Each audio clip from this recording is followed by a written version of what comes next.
This is an Intel compute stick.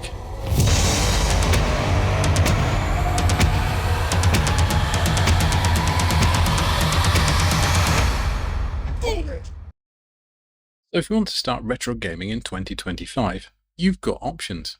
But which one's the right one for you? You can go down the traditional original hardware route.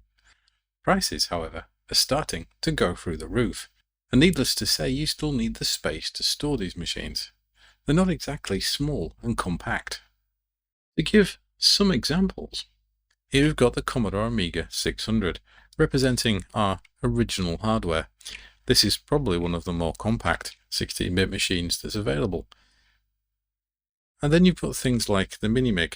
Yes, it does emulate about an Amiga 600, so these two are equivalent.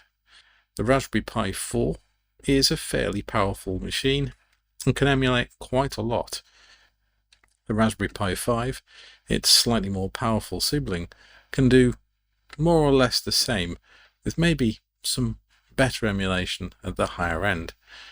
And then you've got Recreations, this nostalgic looking C64.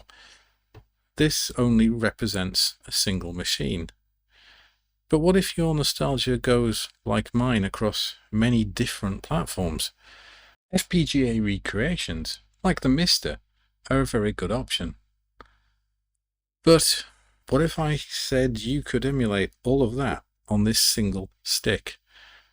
Every single console and computer from the 1980s through to the mid-90s on a single piece of hardware that fits neatly in the back of your TV.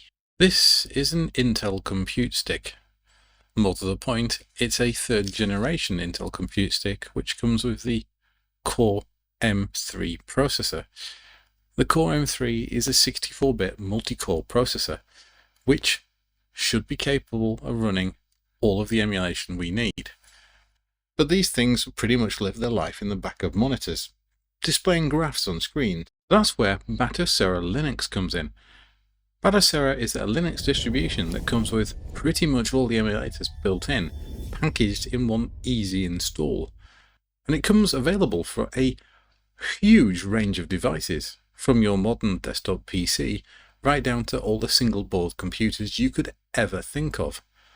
Looking at all those single board computers makes me think of this video's sponsor, PCBWay.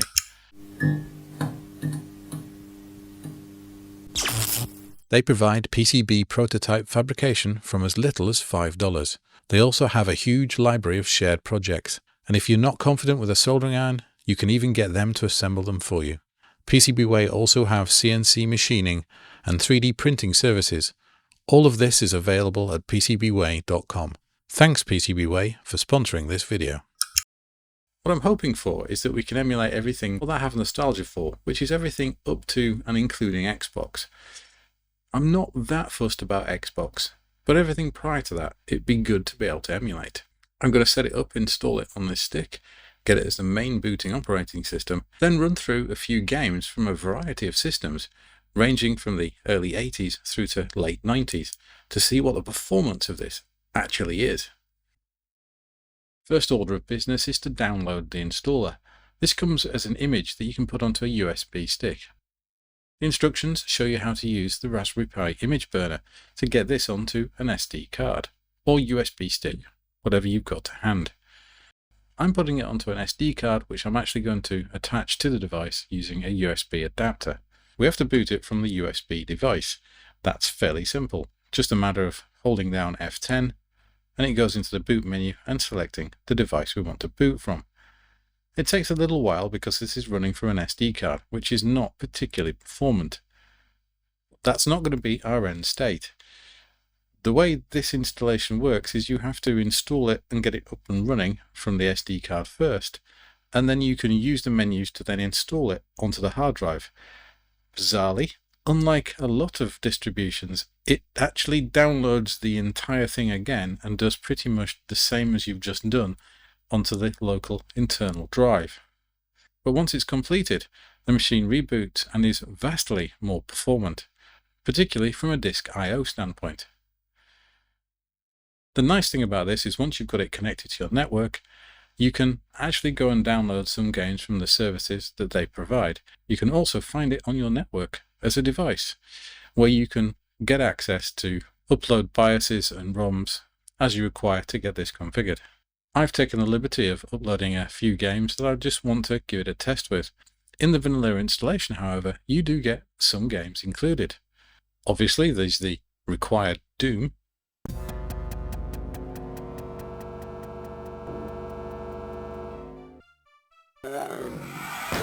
and that plays very nicely on this hardware, which you would expect considering it runs perfectly on an Intel 486 DX2.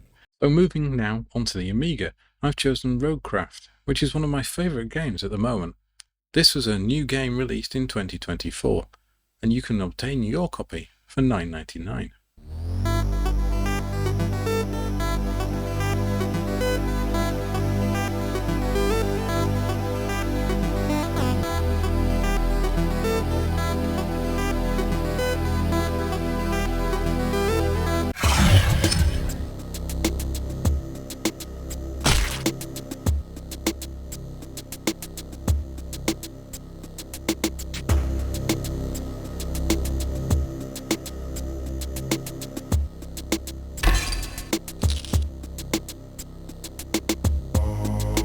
Well, no problems emulating the Amiga.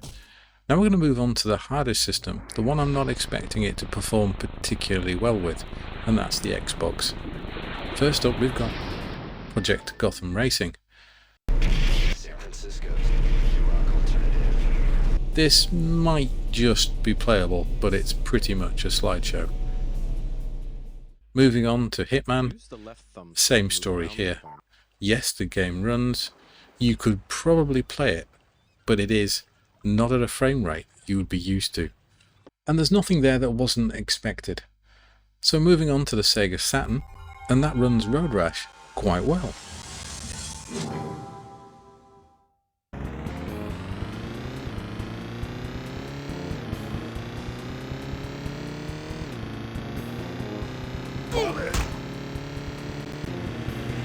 And just to finish off, a couple of my favourites from the BBC Micro, in Kicks and Repton 2.